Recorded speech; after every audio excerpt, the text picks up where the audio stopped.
In the previous lecture, we discussed a good solution to protect us from man-in-the-middle attacks, and that solution was to use HTTPS Everywhere plugin.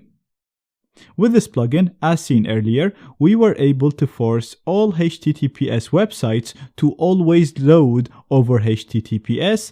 Therefore, if anybody intercepts our data, it'll be useless because it'll be encrypted with HTTPS. So, this solution is really good. It's free. The only problem is, as you know, it only works with websites that use HTTPS. So we seen earlier, if you log in or use a HTTP website, your data is still exposed. Hackers or anybody that intercepts your data is still able to read your usernames, your passwords, or inject JavaScript code, serve you fake updates, and so on. Also, as seen earlier, with this plugin, the hacker or anybody that intercepts your data will be able to see the websites that you visit. Not only that, but they'll also be able to manipulate DNS requests, and therefore they'll be able to run DNS spoofing attacks. At the end of the previous lecture, I said if you want to take your security to the next level, then you should think about using a VPN. Let me show you what happens when we use a VPN, and then I'll explain it in more details to help you understand what's happening. So I'm back here at my hacker machine. As you know, it's already the man in the middle. I'm going to clear the screen, and I'm actually going to even turn off HTTPS Everywhere. Now, it's a good idea to use both at the same time, but I'm just going to turn it off just to show you the difference. You can use any VPN provider you want. It really doesn't matter. Most of them use more or less the same technologies. We at Z Security provide our own VPN service called ZSVPN.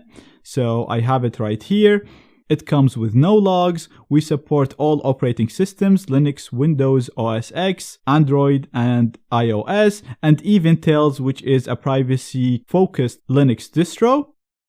So, like I said, you can use anything you want. They all use more or less the same technology. What I want to highlight right now is what happens when you actually go ahead and use a VPN.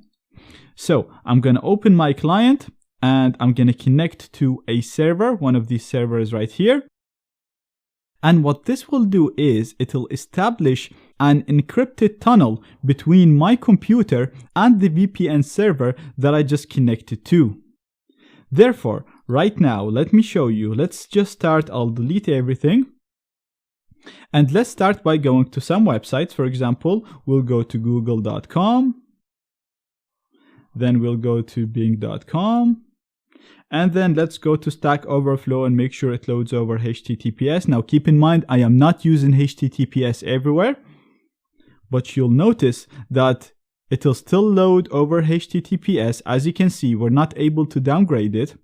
And let's take this even one step further. Let's go to vulnweb.com and just log in. So again, this is a website that only uses HTTP. It simply does not support HTTPS. But let's log in and see if we can still capture the data. So I'll just put my password now, 0987654321. Log in. And let's go back to our Kali machine to see if we detected anything. Now, as you can see, we're not able to read any of the traffic sent to and from the target.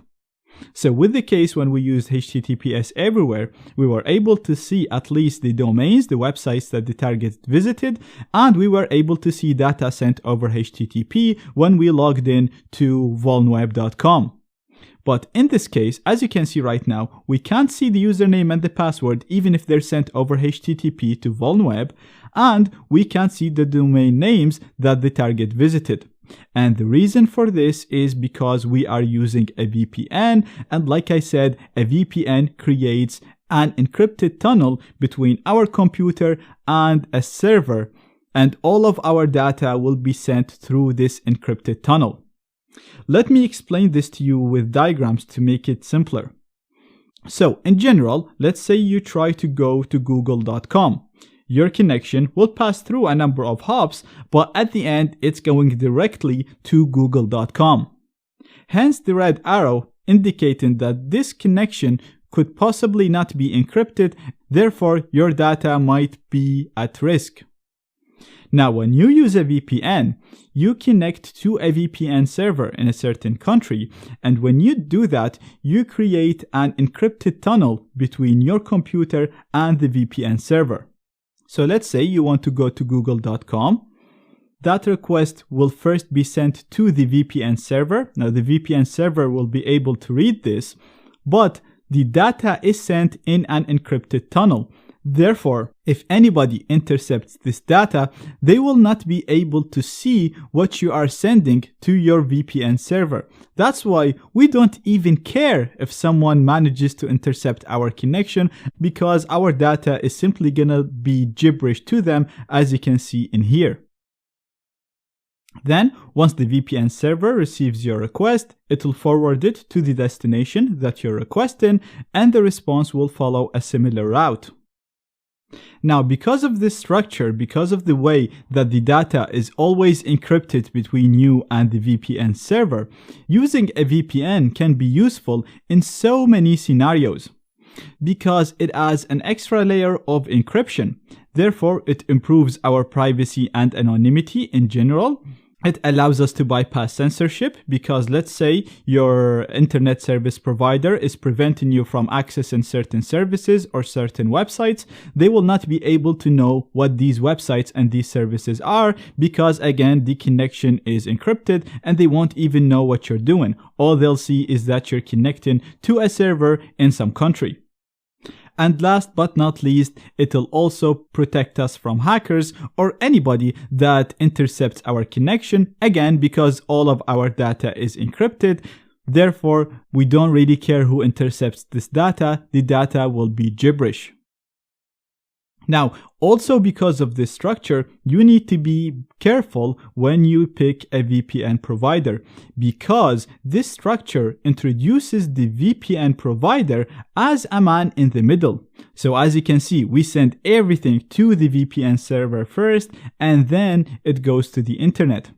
And the VPN server is able to decrypt this data, because the tunnel, the VPN encryption, is only used between our computer and the VPN server.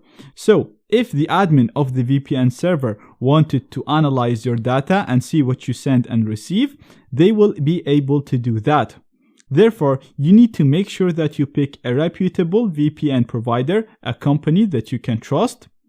You want to stay away from free providers, because providing a VPN service is very expensive. Therefore, if someone's able to give it to you for free, they must have another angle or another reason of why they are giving this for free. You want to make sure that the VPN provider keeps no logs.